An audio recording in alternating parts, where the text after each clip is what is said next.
Sorry that there's not a little larger crowd, but it's cold, and so I'm sure that's a big part of the reason.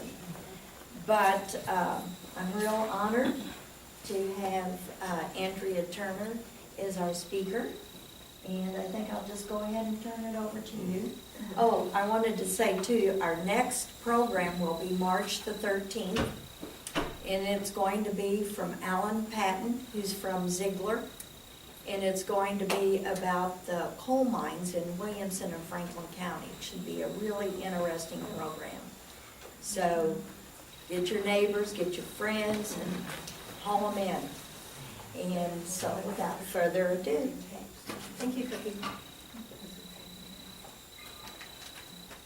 How are you all today? Thank you all for coming out. And I have some family here I'm going to introduce, and some Diagraph employee here in the front row that's a personal friend of mine. But as Cookie said, my name's Andrea Turner. My grandfather brought Diagraph Bradley here to Southern Illinois, and so I'm honored to be here to talk to you about it today.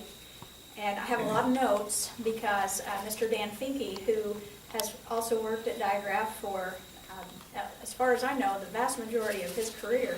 Handed a large box to my mom and dad, and recently, and I've gone through it, and I have a lot of dates and specific things that I want to share with you from that. So I will refer to my notes quite a bit, but I want to thank Dan.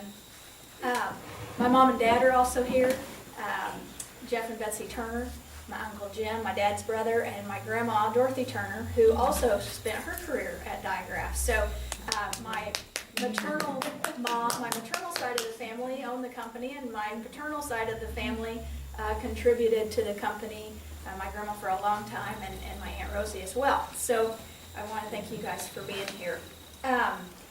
It's been a couple of years ago that Dan had mentioned to me that the stencil machine existed, and if my family would be interested in it, to call him and let him know. And so back in around Thanksgiving, my brother had the opportunity to go to Diagraph, and he saw a long Bradley machine, just like what you're looking at here, in the lobby. And he said, "Man, I'd really like to have one of those." And Mom said, "Well, Andrea's friend Dan Finke used to work for Diagraph. He knows where one is, and we could go get it." I had an idea to get rid of it, had no place for it. Cookie and Carl stored it in their garage for about a year. So glad it found its rightful place. So Mom and Dad said, "Okay, well, we'll call Dan," and so they did, and then they called Carl and Cookie, and they went over to get it. Well, it was a 300-pound machine. So a couple trips later, they managed to get it loaded into the truck where it stayed until it was transported to my brother's. And after the fact, he says to me, "You know, Ann, I got this 12-month-old baby, and my wife's pregnant, and I'm the primary breadwinner here, and the stipulation was that we gave a presentation to the Herrin Historical Society in exchange for this machine. Would you do it?" So that's how I ended up here today. But the story of Diagraph actually is really a neat story. Andrew Bradley was a young man. He was 11 years old when he left his Kansas farm to head out and explore the world. And he landed in St. Louis, down in the Levee District, after he invented the paper cutter. And so he would walk from his home on Locust Street in St. Louis down to his office and back on a daily basis. And this was in the early 1890s, okay? And on his way to and from work, once he got to Washington Avenue, which was the wholesale district, he would always have to get out into the street and walk around all these huge boxes that were clogging up the sidewalks. So one day he complained, and they said, well, you know, there's really not a lot we can do about it. We're manufacturing all these goods and we're boxing them up and they need to be shipped. But it takes so long to mark these boxes for shipment that we're really far behind. And so young, industrious, inventive Andrew Bradley thought about it, and he decided that he wanted to come up with a machine that was going to be the typewriter of the shipping room. And prior to him conjuring up this idea, what would happen is a stencil cutter, which was an actual person back in the day, would make these stencils by hand to mark each one of the boxes. And it was a really tedious process, and there were very limited stencils, and so there was like a 3-week lag time between getting these boxes from the sidewalk after production onto into freight to get them to where they needed to be. So Bradley thought that he could rectify this problem and with his invention, and he started to talk to a lot of people with the money to back him. And on November 10th in 1893, the Bradley Stencil Machine Company was incorporated with a capital investment of $40,000. Now in 1893, $1 was worth $26.32 in today's money. Wow. So he raised $1,052,800 to start the corporation. And the machine that he invented, the typewriter of the shipping room, otherwise known as the Long Bradley, is what you see in the picture here. And that's at my brother's. Got another angle or two for you here. So, still laborious, but saved a lot of time. And actually, in their first fiscal year, 1894, they sold 9 of these machines for total revenue of $900 plus a few little ancillary items to go along with it. But they did pretty well in their first year.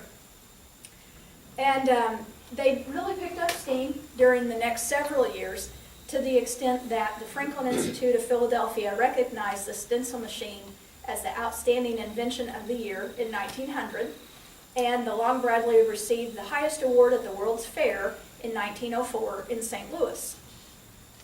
The Bradley Stencil Machine Company also made a marking pot, stencil inks, and oil boards. Now, a Bradley employee, inventor, mechanical man, guru type, had a lot of influence on developing the Long Bradley with Mr. Bradley, and his name was Stephen Hartog. He had a great idea, and he wanted to look at how to lower production costs of the machine by making the punch and die interchangeable. Okay, so kind of think like typewriter keys working in unison, as opposed to, we'll go back one, setting the dials and moving the things, and it was cumbersome. So Hartog went to Bradley and he said, hey, I think I've got a really good idea here. I want to change this out and do this and do that. And Bradley got kind of offended and thought that Hartog was overstepping his rights as an employee. And so in 1898, they parted ways. But Hartog didn't just let his idea die. He started talking to other investors in the St. Louis area. And as a byproduct of him leaving the Bradley Company to develop this new style of interchangeable letters on a stencil machine, the Diagraph Company was born. Now, Diagraph and the Bradley Stencil Machine Company both flourished, as did some of their other competitors, until the Great Depression. And so, let's see if I can get to my next picture here.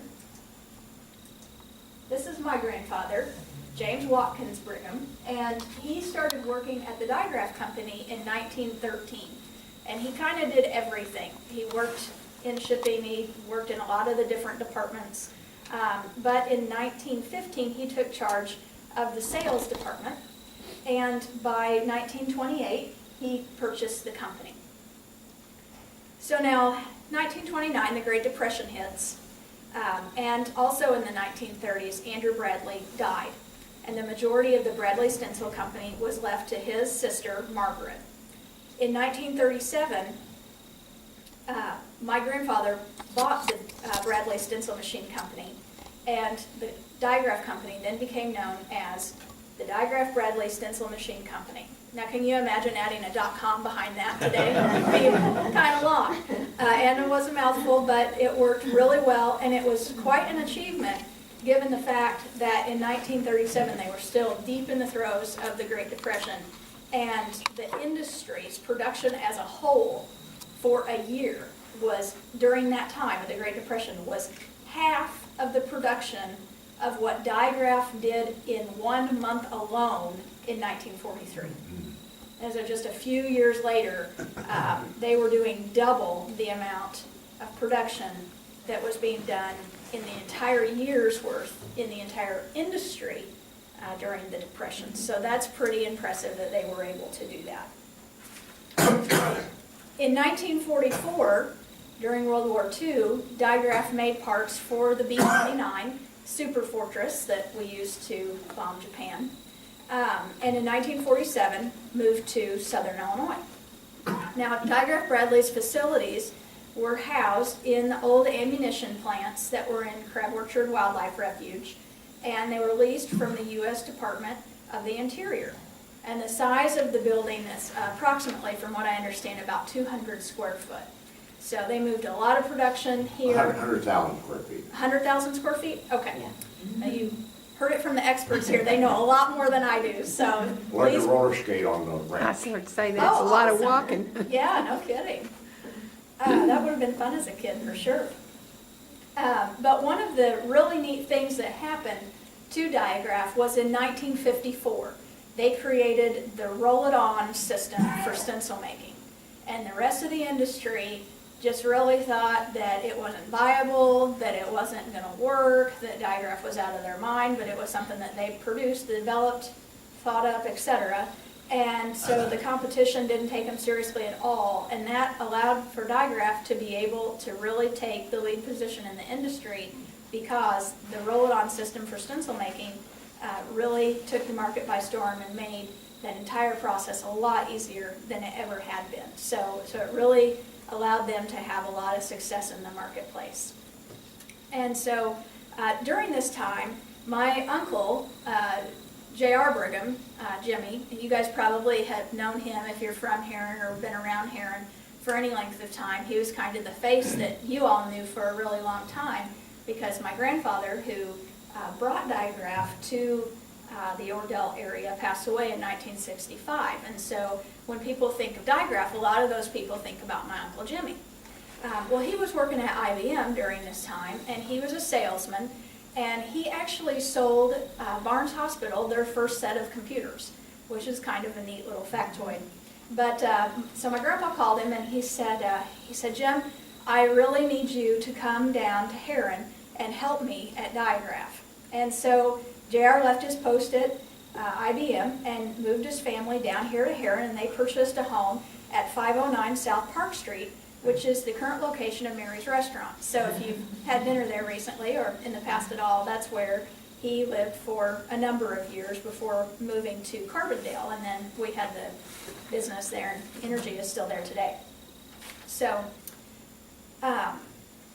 Diagraph always had a really intense interest in three things as far as what my research and family knowledge can tell me, but they emphasize product development. And when you think about what all changed since 1893, the fact that this company is now over 120 years old is pretty remarkable.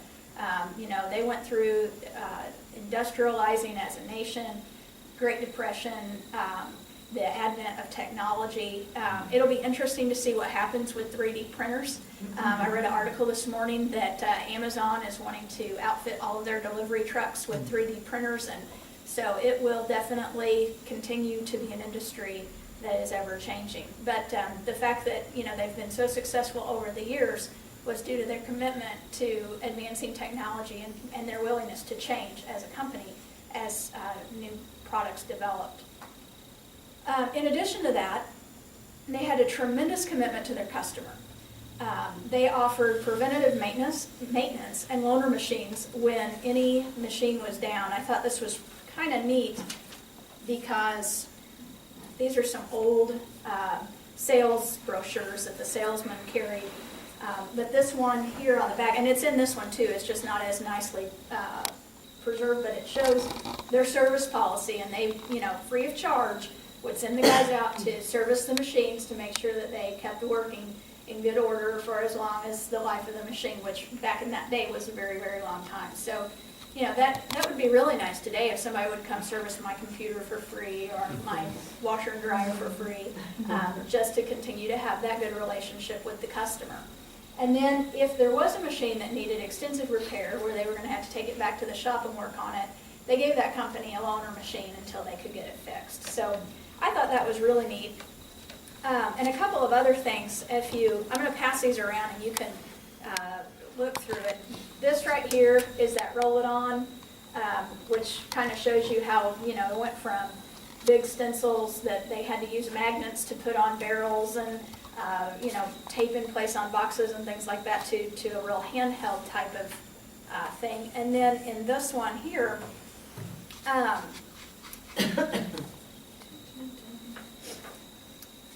it shows these brushes to brush the ink on to the stencils. And what I find neat about that is to my third point, which is that Diagraph really cared about the people. And they knew, the Brighams knew that if, here down, pass that around. The Brighams knew that if they were going to have a good company, that they had to have good people. And they trained their people. While the company was headquartered here in the Ordell area, there were people from all over the world that came in to receive training at Diagraph. And, in one article that I read, it said that, they rolled out the red carpet at Diagraph. I'd like to also know, this is directed to Danny, but how did your dad get connected with Diagraph? Did he live in St. Louis and move Yeah. here too, or what? Yeah, great question. My dad was the oldest of 8 kids, and in 1939, when he turned 16, as the oldest son, he quit high school and looked for a job. And fortunately, his first job was as a shipping clerk at Diagraph. So that was in 1939. In 1941, after Pearl Harbor, he joined the Marine Corps. He was overseas for 4 years. And then when he returned, JW gave him not only a job back, but promoted him to be in charge of the shipping department. And my father was fortunate to be one of 5 employees who was invited to move with Diagraph from St. Louis to Southern Illinois in 1947. So that was a wonderful thing. And even in spite of a lack of a college degree, 30 years later, my dad was vice president of Diagraph. So Mr. Brigham provided our family the opportunities that, can't imagine it being otherwise. The other thing I want to point out is I see him so dapper there. He always liked to have either red or plaid vest on with a horse jacket or a suit. But on a weekend in the summertime, it wasn't unusual for him to show up at our house, and he'd be more dressed like I am right now. And he'd be showing up with some tomatoes and green beans he picked out of his garden for us. So he was like a second father to my father. So it was a real special relationship. One of the neat stories that I read, and I hadn't heard before prior to preparing for this presentation, was that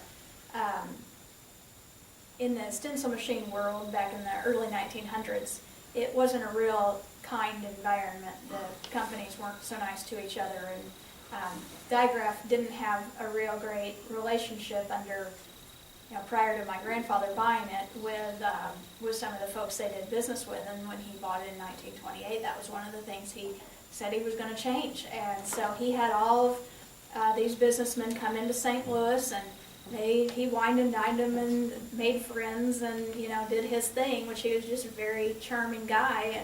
And at the end, he was walking out with one of the gentlemen, and they were out in the parking lot, and they looked over, and there were these roosters in the parking lot. And well, the guy said, come on, come help me catch one of these roosters. And so my grandpa thought, well, if he wants a rooster, you know, whatever I can do. So they went and they caught a rooster. And my grandfather said, what are you going to do with that rooster? And he said, well, come on with me back to the hotel. So they went back to the hotel this guy was staying at. He walked in, and the desk clerk said, sir, you can't have that rooster in here. And he said, well, I use it to make my living. And so they let him go on by, and then when they got up to his room, my granddad asked again, he said, what are you going to do with this rooster? He said, I'm going to take it down to those Turkish baths, and I'm going to trade it to a gentleman and get me the best rub down any man has ever had. And apparently he did, and that lived on in Diagraph folklore for years to come. So. Do you guys have any other questions for me, or my family, or Dan? I feel very, very, very fortunate to have Dan here today, and also my grandmother to help answer questions. I got to see a lot of old pictures of them through the years as I prepared for this presentation, and it was really neat. I'd like to say something about that picture. That pony, his name is Pepsi, and he was given to me as a birthday present from Harry Chris, the original Harry Chris. And that pony, I kept it in my backyard, and I'm in Marion, almost, you know, in the city limits of Marion. But that buggy, Marion would also have parades, and we would I'd get to ride in that buggy on the parade. But that is my dad, and my dad was born in 1891, and he had me when he was 64 years old.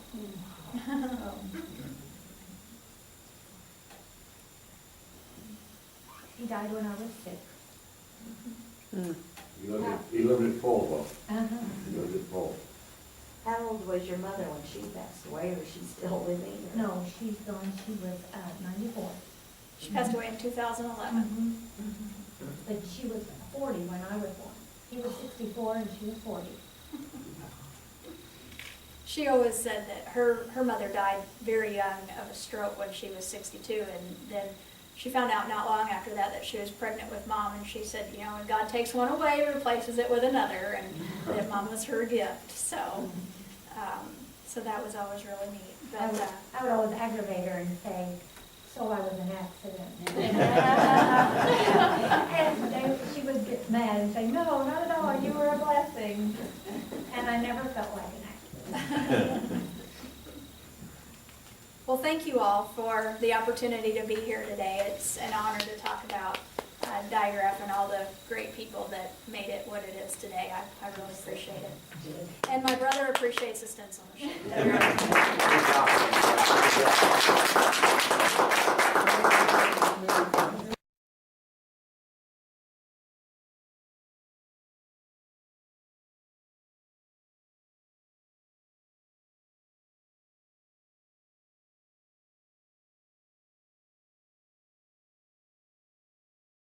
If Ronald Reagan and Marilyn Monroe were coming to town, and it was some of the heads of these companies and were distributors for Diagraph, who were international, like from Germany or the Ukraine or Southeast Asia, some of these other places.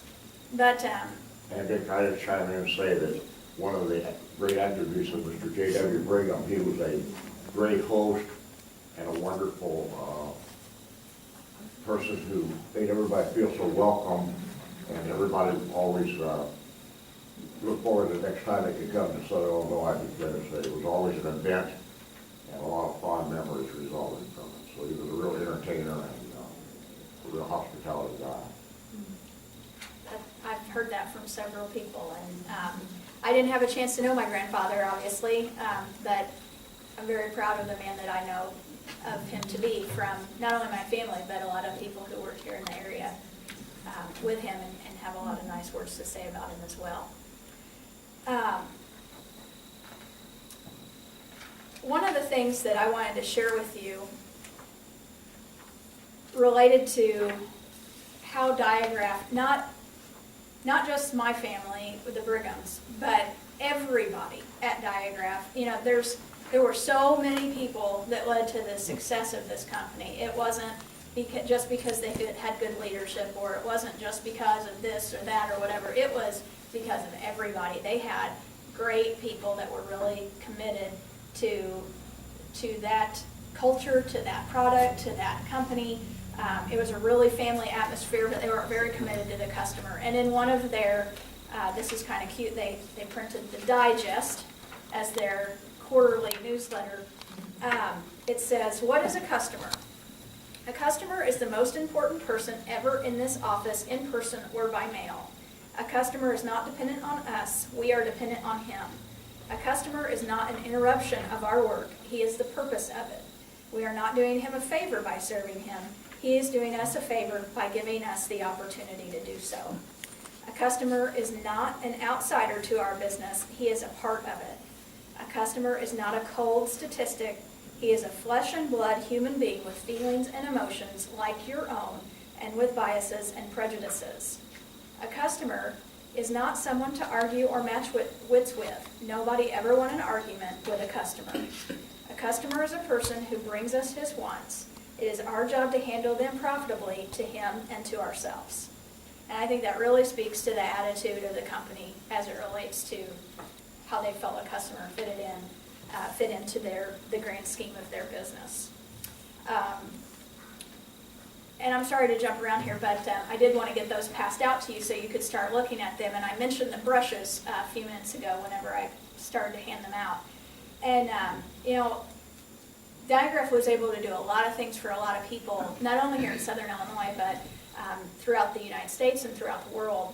And one of the really neat things that they were able to do related to those brushes was through a subsidiary called Midwest Brush. And those brushes were made by handicapped and disabled workers. 100% of the workforce was handicapped and disabled workers at Midwest Brush. And it gave them a lot of purpose, and those brushes were used all over the world. And it was just a really positive thing for not only Diagraph, but for those workers as well. And Diagraph was also very proud of the longevity of its employees. In the 80s, the average length of employment was about 15 years. And they celebrated many retirements of employees, boasting 30 to 40 years working at the company. And it was well known in Southern Illinois that if you got a job at Diagraph Bradley, that you were pretty well set. In addition, the employees at Diagraph in Southern Illinois were represented by the International Association of Machinists and Aerospace Workers Union, Lodge number 554. And Diagraph Bradley went 20 years without a labor disruption, and only one grievance in 10 years went to arbitration. So that really does speak to what they were able to do there. Additionally, a newspaper article in October of 1987 highlighted the family atmosphere at the company. And when the reporter asked the workers if they had any complaints, the response by the vast majority of workers was that there were too many deer on the way to work in the morning.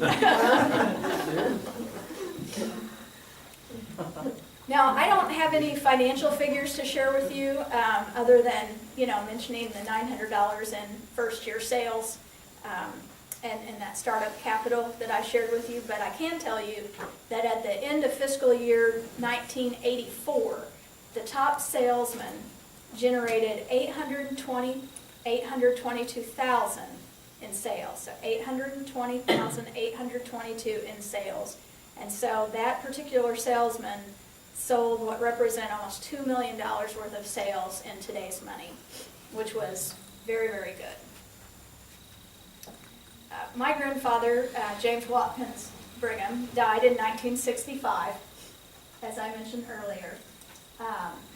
This is my Uncle Jim, who you all probably knew well, and this is my cousin, Jimmy Jr., and he took over the company in 1984 when my Uncle Jim became the chairman of the board and kind of started to lean towards retirement. Although growing up, if you would have asked me even in 1998 if my Uncle Jim was retired, I would have told you no.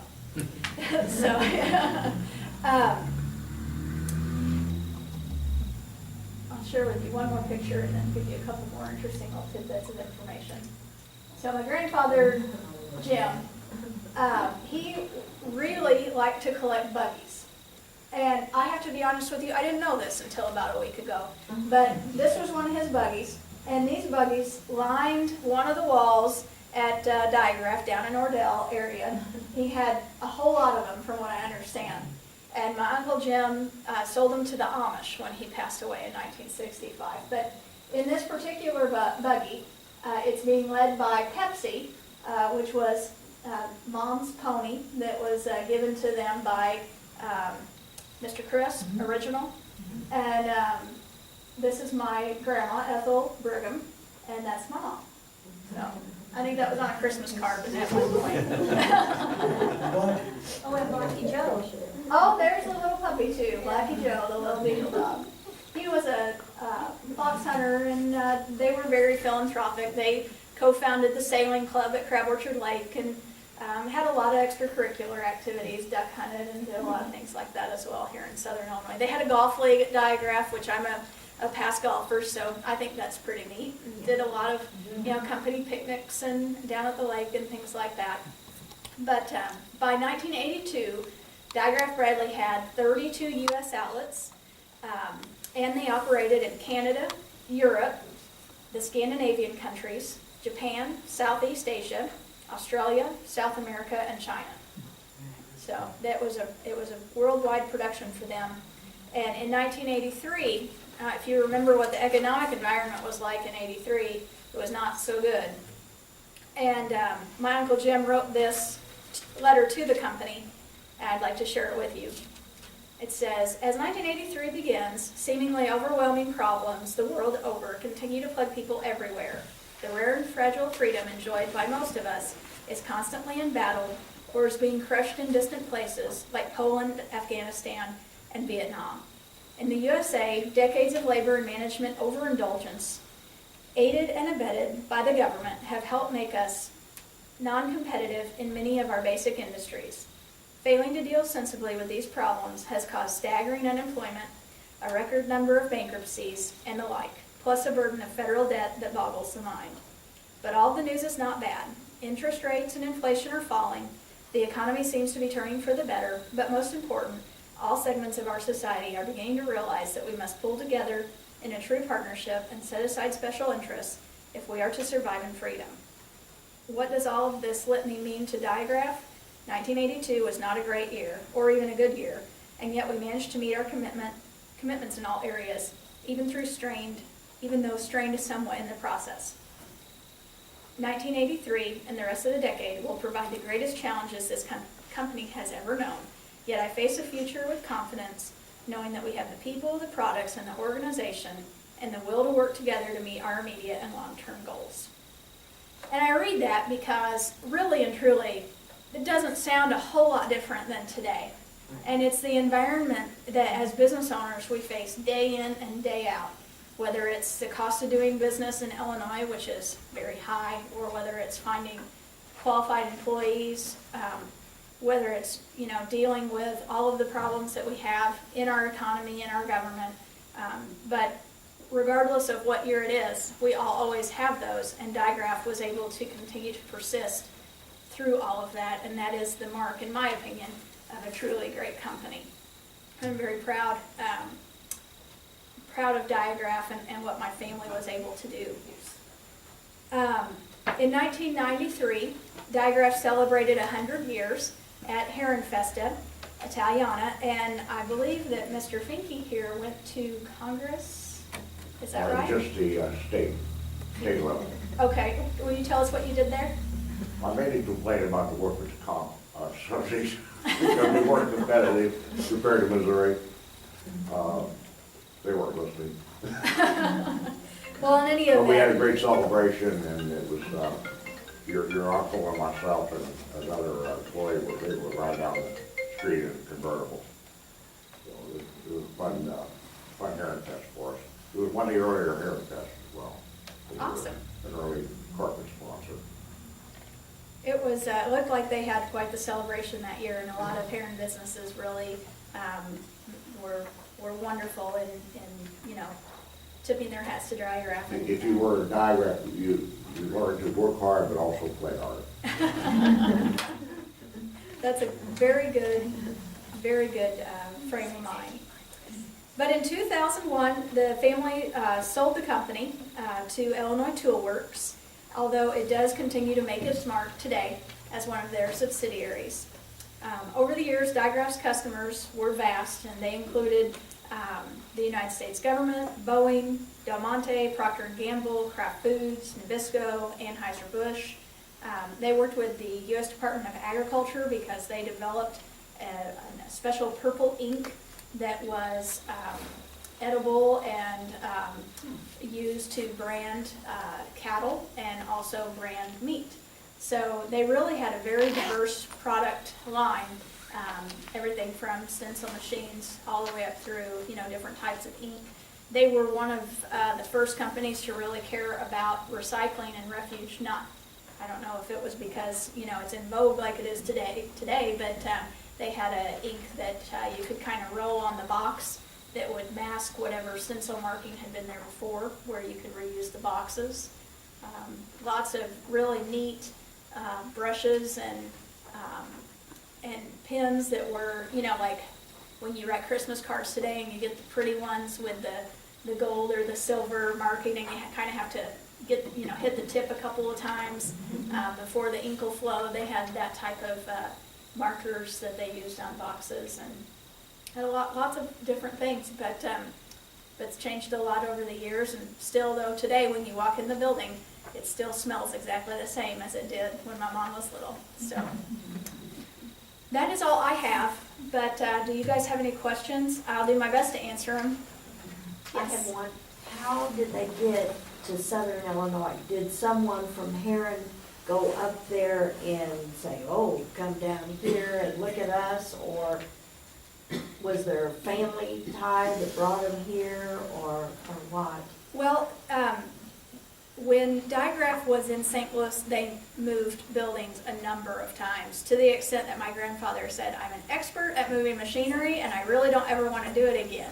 And that was the last building they occupied in St. Louis, but they did move down to the Ordell area because the government, the Department of the Interior, was leasing these old ammunition plants for pennies on the dollar, and so they were really able to lower their fixed costs and move their manufacturing plants down here. So they did that from, they started the move around 1947, and they left a lot of the manufacturing up in St. Louis, and they were manufacturing some new items that had come about as a result of World War II. And those products didn't really, they were kind of offshoots that weren't really at their core business, and those products kind of flopped. And so when they didn't get the results they wanted out of those products, then they shut that down, they went back to their core business, and they moved the rest of the company headquarters down from 47 to 1950. And add to Cookie's comment, two things. One, J.W. was an avid outdoorsman. He loved hunting and fishing and was into fox hunting and that kind of sports.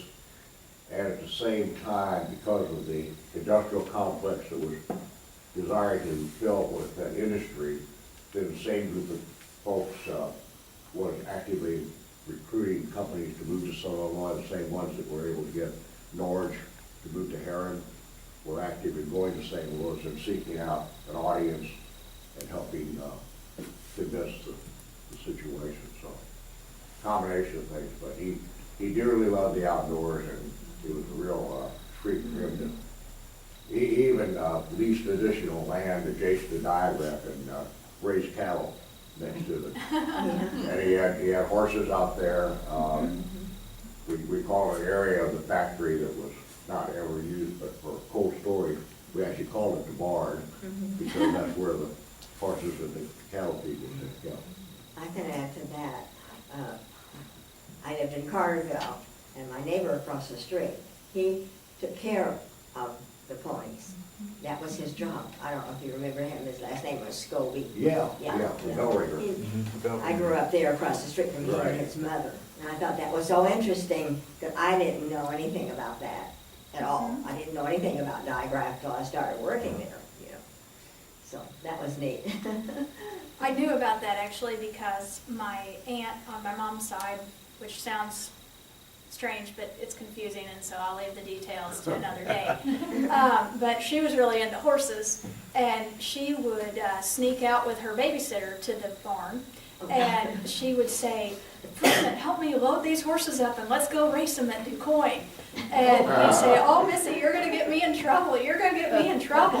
And they'd do it, and little did she know that my grandfather watched the whole thing out of the window for a tiger and knew exactly where to find her when the end of the day came, which was good for him, because apparently my grandmother would have been none too thrilled if he had lost track of her little girls. So